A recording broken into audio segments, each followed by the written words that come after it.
तो कभी आपने सोचा है जो इतनी रात में डिलीवरी बॉयज आते हैं जब उन्हें किसी सुनसान जगह पर जाना पड़ता है या फिर ठंड की वीरान रात में उन्हें ऐसी गलियों से गुजरना पड़ता है तो वो क्या महसूस करते हैं? चलिए आज देखते हैं। कहानी की शुरुआत होती है अमेरिका के नेसवा टाउन से, जहाँ खून जमा देने वाली ठंड का कोहराम मचा हुआ है। चारों तरफ ना कोई इंसान है और ना ही इंसान की जात है, बस बर्फ ही बर्फ है। लेकिन उसी बीच हम एक जलती हुई कार को देखते हैं जिसके अंदर एक शख्स बाहर आता है। इसकी हालत काफी बुरी हो रखी है, शरीर पर चोटों के जख्म है। हालातों को देखकर ऐसा लग रहा है शायद उसके साथ किसी ने बहुत बुरा किया हो। पर यह शख्स है कौन और ये हालात इसकी किसने बनाई, ये जानने के लिए चलते हैं थोड़ा सा पीछे। पीटर नाम का लड़का जिसकी जिंदगी किसी कछुए की तरह चल रही है, एकदम धीरे धीरे उसने उसे तेज करने के लिए कुछ लोन ले लिया और अब वो लोन उसके पीछे किसी चीता की तरह पड़ा हुआ है, क्योंकि उसको चुकाने का वक्त निकल चुका है, जिस कारण बार बार उसके लेन देन वालों का कॉल आ रही है जिसे वो बार बार काट रहा है या फिर इग्नोर कर रहा है। लेकिन आज वो नहीं बच पाया क्योंकि रेबिका ने उसके घर पर ही धावा बोल दिया अपने आदमी के साथ। ये वही है जिससे उसने लोन लिया था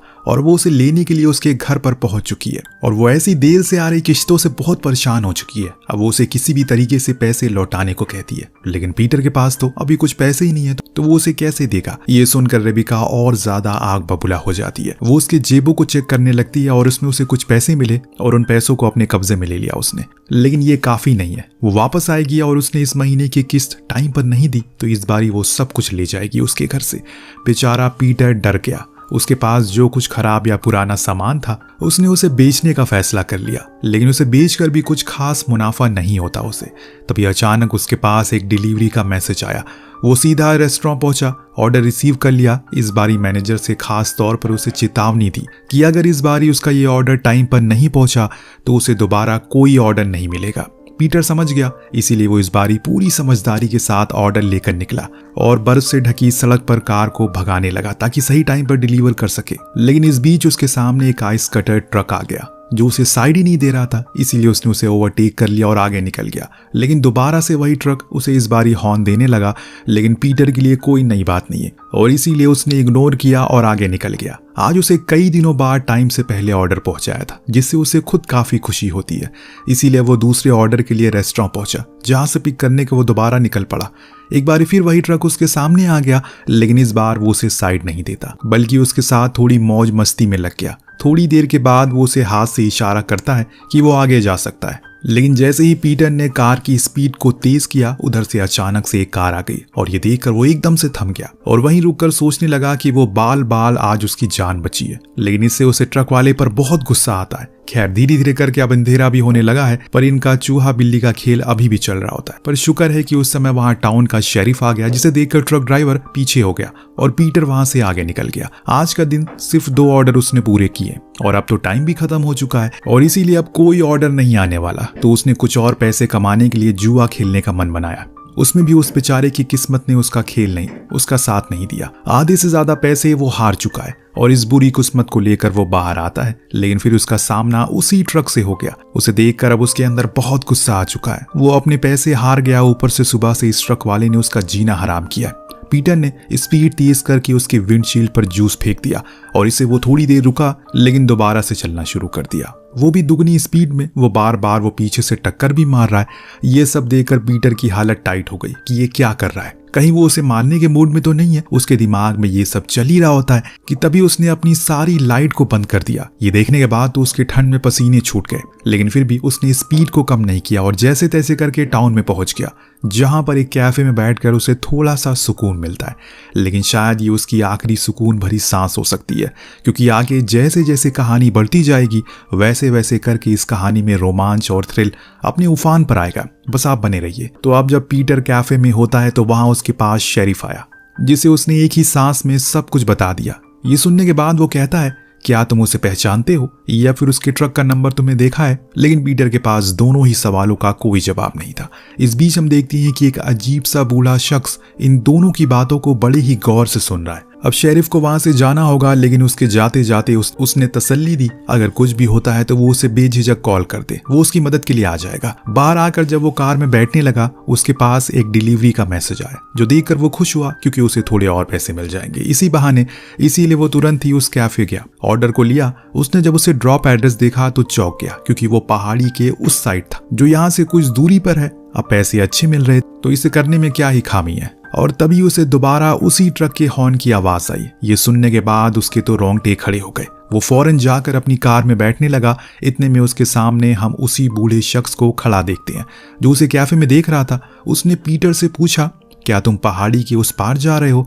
तो उसने सर हिलाते हुए कहा कि हाँ, वहीं जा रहा हूं। और तब वो उसे एक घटना के बारे में बताने लगता है, कैसे सालों पहले कुछ रशियन क्लाइंबर उसी पहाड़ पर गए थे लेकिन कभी लौटे ही नहीं। उन सभी की एक रहस्यमयी तरीके से मौत हो गई। तुम जरा संभल कर जाना। तो पीटर ने कहा कि ठीक है। फिर वो सफर पर निकल गया। थोड़ी देर के बाद घर के बाहर जा खड़ा हुआ, लेकिन वो लॉक था। डोर पर एक नोट था, लिखा था, खाने का सामान वहीं रख दो और टिप लेकर चले जाओ।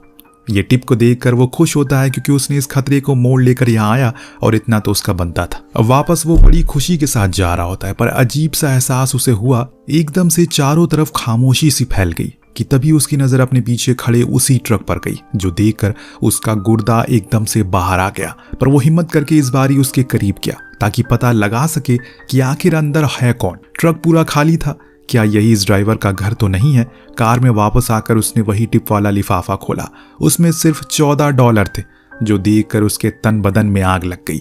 इतनी ऊपर आने के बाद सिर्फ $14 कौन देता है? इसीलिए वो गुस्से में गेट पर गया और तेज तेज नॉक करने लगा, लेकिन अंदर कोई नहीं था। अचानक से कोई बगल से तेजी से गुजरा और वो उसे देख ना सका। इसी दौरान पीटर को एहसास हुआ शायद गेट तो खुला हुआ है, बस अंदर उसे पुश करना है। उसने ऐसा ही किया, सीधे अंदर पहुंचा। वहां मिस्टर ब्लो तो थे ही नहीं।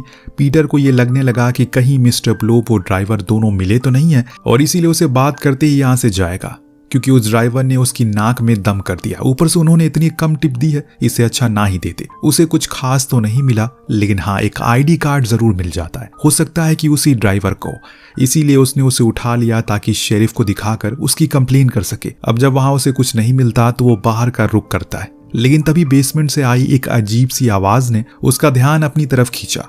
उसने मजबूरन वहां जाना ही पड़ा, और जब वो अंदर गया तो उसके होश उड़ गए। वहां असल में एक लड़की को बांध कर रखा गया था। ये देखकर उसके होश उड़ गए। पीटर ने फौरन उसके हाथ पैर खोले और उस लड़की को ये लगने लगा कि यही वो कातिल है जो उसे मारना चाहता है। इसीलिए वो उस पर ही वार करने लगी।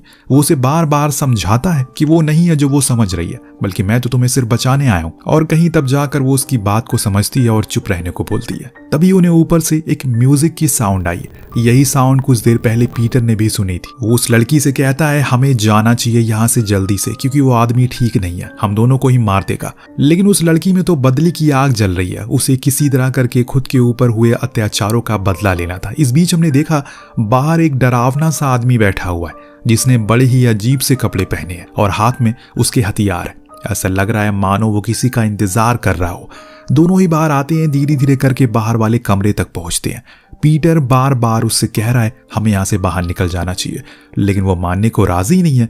जैसे वो लोग बाहर वाले कमरे में आए, तब तक वो आदमी वहां से जा चुका था। हो सकता है कि उसे इनके आने की भनक लग गई हो। अब लड़की को बहुत अफसोस हुआ कि वो बदला नहीं ले पाई, लेकिन तभी एक हथौड़ी पीछे की दीवार को तोड़कर बाहर आई और ये काम उसी आदमी का था, जिससे डर से दोनों घर से बाहर भागने लगे। लेकिन तभी एक एक्स आई और सीधा उस लड़की की पीठ पर लगी, जिससे वहीं उसने अपना दम तोड़ दिया। अब ये दृश्य देखने के बाद पीटर का तो कलेजा मुंह में आ जाता है, क्योंकि वहां वही कातिल खड़ा था। और बहुत ही अजीब बात थी कि वो उसके पास नहीं आता, बल्कि उसे जाने का मौका देता है। तो वो तुरंत ही वहां से भागकर कार में आया और तेजी से उसे भगाने लगा। अब इस दौरान हम एक चीज नोटिस करते हैं। क्या आपने भी गौर कर दिया, उस लड़की के हाथ में असल में एक क्रॉस था, जिसे लेकर वो बाहर आई और उसे ही पत्थर से तोड़ रही थी। और इसी दौरान वो एक से उसकी पीठ में लगा। क्या उस क्रॉस का कुछ कनेक्शन है इस कहानी से, या फिर कुछ तो श्रापित है इस जगह पर? अब आगे ही पता चलेगा। फिलहाल अभी पीटर अपनी फटी हुई हालत को लेकर नीचे की ओर जा रहा है, लेकिन उसकी ज्यादा फट रही है जब उसने देखा कि उसका फ्यूल टैंक खत्म होने वाला है। अब उसके दिमाग में सिर्फ यही डर था, अगर वो रुक गया तो वो आदमी वापस आएगा। लेकिन उससे भी बड़ा सवाल ये था, अगर वो आदमी चाहता तो उसे ऊपर ही मार सकता था आसानी से, लेकिन उसने उसे जाने क्यों दिया? क्या उसका कोई मकसद है, या फिर कुछ और बात है जो अभी तक हम जान नहीं पाए? तेजी से नीचे आते समय अचानक से उसके सामने एक कार आ गई, जिसकी लाइट से वो थोड़ा सा डिसबैलेंस हो गया, लेकिन आखिरी समय पर उसने खुद को किसी तरह संभाल लिया। दरअसल ये कार शेरिफ की थी, जो उसे रोक कर कहता है, तुम यहाँ इतनी रात को इस जगह पर क्या कर रहे हो? तुम्हें पता है ना, ये जगह अभी इस समय काफी खतरनाक है। वो बोला कि मैं सिर्फ डिलीवरी के लिए आया था। उसने ये बताने की हजारों बार कोशिश की कि ऊपर उसने अभी क्या अनुभव किया है, लेकिन हर बारी नेथन उसकी बात को काट कर कुछ और कहने लगता है, जिसे मानो वो उसकी बात को सुनने को राजी नहीं है। ये देखकर पीटर परेशान होकर बोला, ऊपर उसने अभी एक लड़की का खून होते हुए देखा है, जिसने उसका कत्ल किया वो ऊपर एक घर में है। नेथन उसे गुस्से में कहता है, वो घर सालों से बंद है और हम वहां पर कई बार जा चुके हैं। पीटर के कपड़ों पर लगे खून पर गई, जो देखकर उसने उसे तुरंत ही बाहर आने को कहा। हालांकि इस दौरान वो उसे बार बार समझाता है ये खून उसी लड़की का, लेकिन वो उसे अरेस्ट करके खुद की कार में बैठा लेता है। अचानक तभी एक तेज रोशनी चमकी। पीटर समझ गया कि वो आ चुका है। उसने शेरिफ को तुरंत कार को आगे ले जाने को कहा, लेकिन वो जिद्दी था। उसे लग रहा है कि अगर वो किसी को भी रोकेगा तो बड़ी आसानी से रुक जाएगा, लेकिन इस बार ऐसा कुछ नहीं होने वाला, क्योंकि सामने वाला साइको ट्रक ड्राइवर है जो पूरी स्पीड से उसकी तरफ आ रहा है। पीटर नेथन को बार बार बोलता है चलो यहाँ से, लेकिन वो मानने को राजी नहीं था। वो खुद ही अपनी कार में जाकर बैठ गया और इधर नेथन उस ट्रक पर शूट करने लगा। वो नहीं रुका और बड़ी बेरहमी से उसे कुचल कर आगे बढ़ गया। इधर पीटर अब यह अंदाजा लगा चुका है जो कुछ भी हो रहा है वो उसके लिए किसी मौत से कम नहीं है।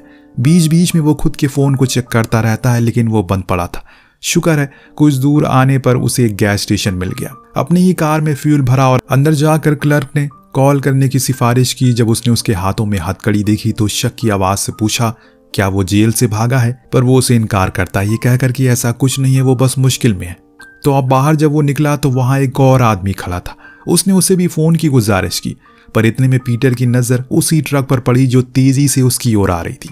इसीलिए उसने तुरंत ही कार को भगा दिया, पर उसके दिमाग से यह निकल गया उसने फ्यूल पाइप तो निकाली ही नहीं। इसी चक्कर में आगे जाने पर कुछ दूर बाद वो पूरा पेट्रोल पंप आग के हवाले हो गया, क्योंकि वहां खड़ा एक बंदा सिगरेट पी रहा था। अभी भी वो ट्रक उसके पीछा नहीं छोड़ रहा और ऐसा लग रहा है मानो आज वो उसकी जान लेकर रहेगा। अब यहाँ पर खुशकिस्मती से पीटर का फोन चल पड़ा। जैसे ही फोन खुला उस पर ढेर सारे ऑर्डर के नोटिफिकेशन आने लगे। अपनी इस किस्मत पर पीटर फूट फूट कर रोने लगा। आखिर उसके साथ ऐसा क्यों हो रहा है? तभी उसके सामने देखा वही ट्रक खड़ा था, पर अब वो पीछे नहीं हटेगा ना ही भागेगा। उसने फुल स्पीड में कार को उसी दिशा की तरफ भगाया।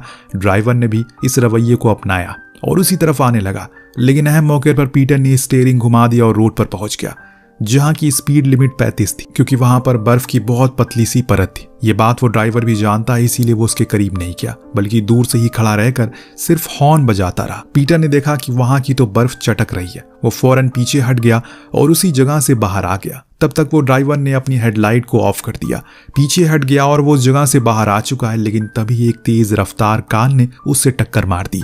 ये टक्कर इतनी तेज थी कि वो वहीं बेहोश हो गया। जब उसे होश आया तो उसके सामने रेबिका खड़ी थी। बेचारे की किस्मत इतनी बेकार है, इतनी देर से वो मौत से लड़ रहा है और जब उसे छुटकारा मिला तो एक नई मुसीबत उसके सामने आ गई है। रेबिका के आदमी ने उसे जेब के सारे पैसे निकाल लिए। अभी भी वो पूरे नहीं थे, जिसे उन दोनों को बहुत गुस्सा आता है। इस तनावपूर्ण माहौल में पीटर हंस पड़ता है, जो देखकर रेबिका ने पूछा आखिर वो हंस क्यों रहा है। उसने बताया कि आज का दिन वो सिर्फ मौत से लड़ रहा है, क्योंकि सुबह से उसके पीछे एक सनकी आदमी भी पड़ा हुआ है जिसके पास एक ट्रक है। ये सुनकर वो हैरान थी कि आखिर ऐसा कौन है इस टाउन में। ऐसा किसी को वो जानती नहीं है, पर फिर भी खुद की सेफ्टी के लिए उसने अपने आदमी से कहा कि बाहर जाकर और लोगों को कॉल करो। अंदर ये दोनों अपनी बातों में व्यस्त थे कि तभी एक जोरदार टक्कर की आवाज आई। दरअसल जिस फोन बूथ से वो कॉल कर रहा था उसे उस ट्रक वाले ने उड़ा दिया। रेबिका फौरन बाहर गई हथियार को लेकर, तो देखा कि वहां पर स्नो ओनर की लाश पड़ी है। पीटर को पता है कि वो कौन है, इसीलिए वो अंदर ही छुपा था। तभी एक जोरदार मुक्का आता है और रेबिका बेहोश हो जाती है। तो वहीं पीटर अंदर किचन में छुपा हुआ था। यहाँ हालात बहुत ज्यादा डरावने हो चुके हैं। वो फिर भी हिम्मत नहीं हारता और छुपा रहता है। इस बीच वो सनकी आदमी खून से सना हुआ हथियार लेकर अंदर आया, उसे ढूंढने लगा। पीटर होशियारी से एक जगह बैठ गया। जैसे ही वो उसके करीब आया उसने स्प्रे करके मौका ढूंढ लिया और भागने का। लेकिन बाहर जाते टाइम रेबिका ने उसे मदद की गुहार लगाई, पर हालात ऐसे हैं अगर वो उसकी मदद करेगा तो शायद उसे किसी की मदद की जरूरत पड़ जाए। बाहर आकर वो फौरन कार में बैठा और पुलिस को भद्दी भद्दी गालियां दी, क्योंकि कभी भी वो समय पर नहीं पहुंचती। शायद अब उसका भी अंत करीब है, क्योंकि आगे की रोड बंद है। पर फिर भी उसने उसी पर गाड़ी को दौड़ाना शुरू कर दिया और एकदम फुल स्पीड में पीछे पीछे वो भी आ रहा है। बीच में ही वो कार से छलांग मारकर उतर गया, जिससे उसकी गाड़ी आगे जाकर खाई में गिर गई। साथ में वो ट्रक भी नीचे गिर पड़ी। पीटर को लगा कि अब वो मर चुका होगा, क्योंकि नीचे सिर्फ और सिर्फ राख और मलबा था। पर दोस्तों वो गलत था, क्योंकि तभी उसकी टांग किसी ने पकड़कर खींच ली। ये वही सन की था, लेकिन इस बारी पीटर की किस्मत अच्छी थी, क्योंकि उसके हाथ में सिर्फ उसका जूता ही लगा था, जिसे लेकर वो खाई में गिर गया और मारा गया। अब फाइनली उसकी जान छूटी इस मुसीबत से। अब वो वापस अकेले वहां से पैदल जाने लगा और तभी बीच में उसी बंदे ने उसे लिफ्ट भी दे दी, जो उसे कैफे से बाहर मिला था, जिसने उसे चेतावनी भी दी थी कि वो वहां ना जाए वरना अनर्थ हो जाएगा। पर उसने नहीं सुनी। अगले दिन यह हादसा पूरे शहर में फैल गया, जिससे सभी को पता चल गया कि पहाड़ी की उस पार सच में कुछ है। इसीलिए उस जगह को हमेशा के लिए बंद कर दिया गया और पीटर ने भी अपनी आखिरी डिलीवरी की और वहां से हमेशा के लिए दूसरे टाउन चला गया, सारी बुरी यादों को यहाँ पीछे छोड़कर। वेल, आपके साथ कभी ऐसा हुआ है कि आप हाईवे या फिर किसी रोड पर जा रहे हो और कोई ट्रक वाला या फिर कोई कार वाला आपके पीछे पड़ा हो? अगर ऐसा हुआ है तो नीचे कमेंट करके जरूर बताएगा। मिलते हैं अगली वीडियो में। Thank you so much watching. Peace out.